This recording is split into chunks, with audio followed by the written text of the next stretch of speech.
À nouveau moi les STL. Donc du coup là on a fait l'épreuve de Bernoulli où il y avait juste un succès, un échec, qu'on répétait plusieurs fois, soit donner un schéma de Bernoulli. Pour l'instant on faisait juste des arbres, etc. On n'avait pas parlé de variables aléatoires. Et donc là on va parler de variables aléatoires. Donc en fait ce dont on va parler, la loi binomiale, elle se rapporte à un schéma de Bernoulli, mais là on va compter le nombre de succès. Donc on va avoir une variable aléatoire x comme on avait au départ.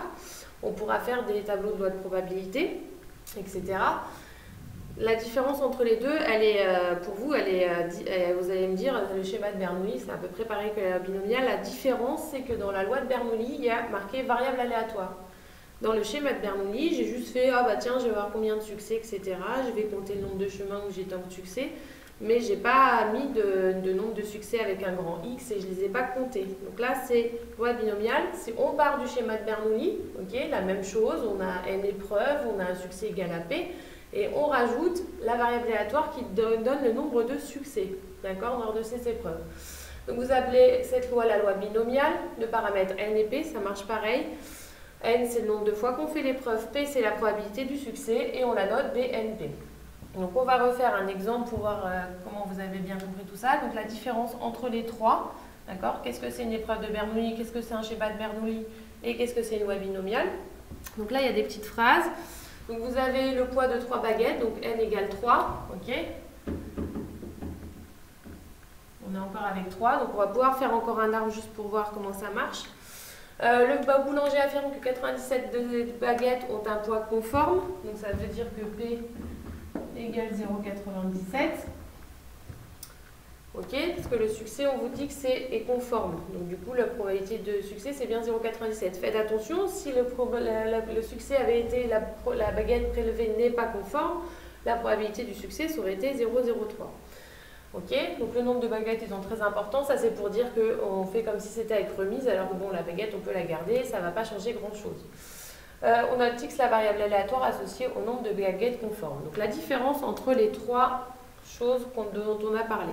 L'épreuve de Bernoulli, c'est juste, on choisit une baguette, au hasard une baguette. Ça, c'est sur une baguette qu'on va répéter 3 fois dans le schéma de Bernoulli. Donc là, on parle du succès. Le succès est la baguette est conforme. Et on a dit que P qui est égal à P du succès, c'est égal à 0,97. Cette épreuve, donc on choisit une baguette, sa probabilité c'est 0,97. Cette épreuve, on la répète 3 fois dans le schéma de Bernoulli. On répète 3 fois, donc ça c'est mon petit n. Ok. Cette épreuve de Bernoulli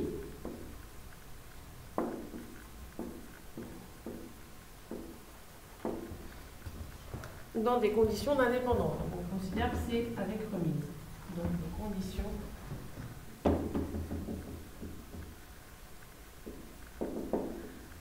d'indépendance. Et donc ça, c'est ce qu'on faisait avant. Et maintenant, on rajoute une variable aléatoire. Donc la loi binomiale, c'est là où je rajoute. Donc la variable aléatoire x.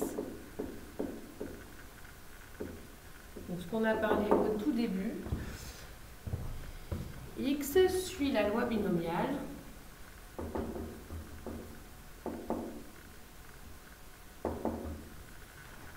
Et ben, qu'on peut appeler B. Je la répète 3 fois et la probabilité du succès c'est 0,97. Ok. Donc du coup on va refaire un arbre. Oui, je sais que vous aimez bien les arbres. Et puis on va calculer avec une nouvelle formule dans la partie 2. Donc on va refaire l'arbre. Donc du coup, non là, pardon, c'est un peu trop. Hop. Donc on va refaire l'arbre. Je vous laisse ça si jamais. Donc pareil que tout à l'heure, on le fait 3 fois. Donc ça va être le même arbre. Donc le succès, donc oméga, le succès 0,97. Donc je le fais une fois. L'échec 0,03. Une deuxième fois. 0,97, 0,03. fais une troisième fois. Ok, donc si vous pouvez faire l'arbre, vous le faites, hein, ça vous arrange si vous préférez, mais si vous le faites, si on fait 7 fois tirer une baguette, ça va être compliqué de faire l'arbre. Donc on va avoir une formule. Ok. Hop. Ok, ça c'est mon arbre. Et donc on va vous donner une formule donc pour la suite. Donc on peut le faire avec l'arbre si c'est petit. Vous voyez, jusqu'à 3 déjà c'est pas mal. Si on fait 4, ça va être un peu déjà un arbre un peu compliqué à faire. Il va y avoir pas mal de branches. Donc du coup, on va avoir une formule. D'accord? Donc vous avez la formule de la probabilité pour avoir par exemple 2 succès. Ok? Donc après je vais l'expliquer dans l'exemple aussi. Donc vous avez ça, donc ça c'est les coefficients binomiaux que vous trouvez dans le triangle de Pascal, ok. Et ensuite P, c'est le succès, puissance, la probabilité du succès, puissance, le nombre de succès G, et ça en fait c'est la probabilité de l'échec que je fais, le nombre de fois que je l'ai fait, moins le nombre de succès, ok.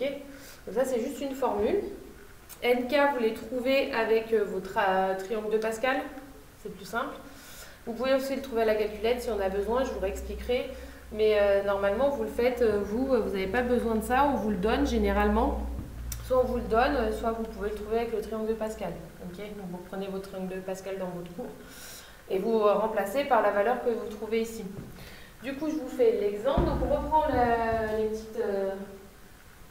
les petites baguettes. Ok. Donc les petites baguettes, si je veux avoir 3 baguettes conformes, ça veut dire que je calcule P de X égale 3. Donc je vais faire, j'ai fait 3 fois, attends, obtienne 3 baguettes conformes, 3 fois dans 3. Ok, la probabilité du succès c'est 0,97. On prend celui-là, alors là ils sont tous les deux égaux, évidemment ça va être compliqué, mais celui-là puissance 3. Fois la probabilité de l'échec. Donc vous pouvez mettre 0,03 si vous voulez tout de suite. Et là, vous allez faire toujours le nombre de fois que vous l'avez fait, 3, moins le nombre de succès que vous voulez. Donc là, moins 3. Ok.